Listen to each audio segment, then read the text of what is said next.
Kharkiv में रूस की सेना के विरोध में वहां के आम नागरिकों का गुस्सा फूट पड़ा।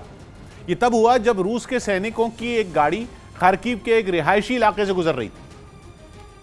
तभी वहां के कुछ लोग अपने घरों से निकलकर रूस की गाड़ी की तरफ दौड़ पड़े। इन लोगों के हाथों में हथियार नहीं बल्कि यूक्रेन के झंडे थे। कुछ ही देर में रूस के हमले से गुस्साए इन लोगों ने उस गाड़ी को चारों तरफ से घेर लिया ताकि वो आगे नहीं बढ़ सके।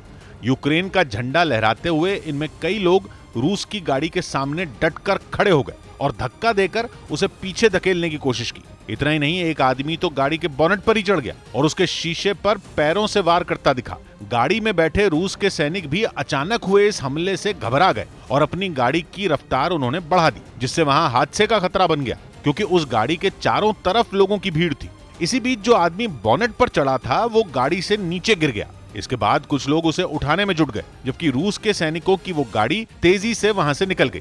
वहीं जब से रूस के राष्ट्रपति व्लादिमीर पुतिन ने परमाणु हथियार संभालने वाली अपनी फौज को तैयार रहने को कहा है, तब से पूरी दुनिया में खलबली मची है। लेकिन रक्षा विशेषज्ञों के ताजा दावे ने तो अमेरिका और उसके साथियों के होश ही उड़ाकर रख दिए।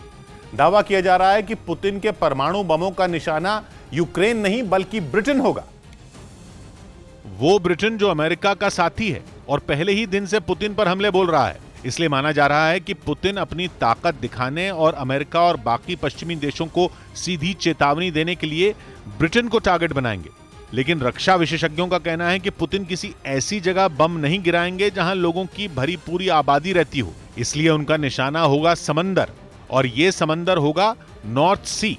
दावा किया जा रहा है कि पुतिन अपना परमाणु बम यूरोप के उस नॉर्थ सी में कहीं गिरा सकते हैं जो अटलांटिक महासागर का हिस्सा है और ब्रिटेन और डेनमार्क के बीच में आता है। Norway, Germany, the Netherlands, Belgium और फ्रांस जैसे देश भी नॉर्थ सी से लगते हैं। ये सभी देश नाटो के सदस्य हैं। ऐसे में अगर नॉर्थ सी में परमाणु बम गिरा तो इन बड़े बड़े देशों के लिए बहुत बड़ी मुसीबत खड़ी हो जाएगी। और पुतिन नाटो और अमेरिका को अपना दम दिखाकर यूक्रेन से दूर रहने की धमकी भी देंगे। रक्षा विशेषज्ञों का मानना है कि पुतिन या तो कोई छोटा मोटा परमाणु हथियार यूक्रेन पर दागेंगे या फिर नाटो को चेतावनी देने के लिए एक बड़ा और दमदार परमाणु बम समंदर में गिराएंगे।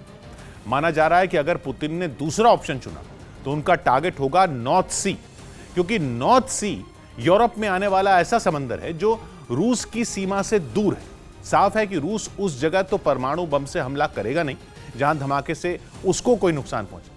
और फिर नॉर्थ सी के आसपास ब्रिटेन, डेनमार्क और फ्रांस जैसे कई नाटो देश भी बसे हैं। इससे पुतिन एक तीर से दो निशाने साध लेंगे।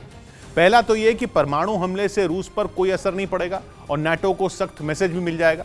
इसलिए रूस के ब्रिटेन को निशाना बनाकर समंदर में परमाणु बम गिराने की आशंका को रक्षा विशेषज्ञ बड़ा खतरा मान रहे हैं। ब्रिटेन की सेना में रहे एक कर्नल और हथियारों के जानकार ने तो यह दावा तक कर दिया कि अगर मॉस्को से मिसाइलें आईं तो लंदन में लोगों के पास अपनी जान बचाने के लिए बस 20 मिनट होंगे।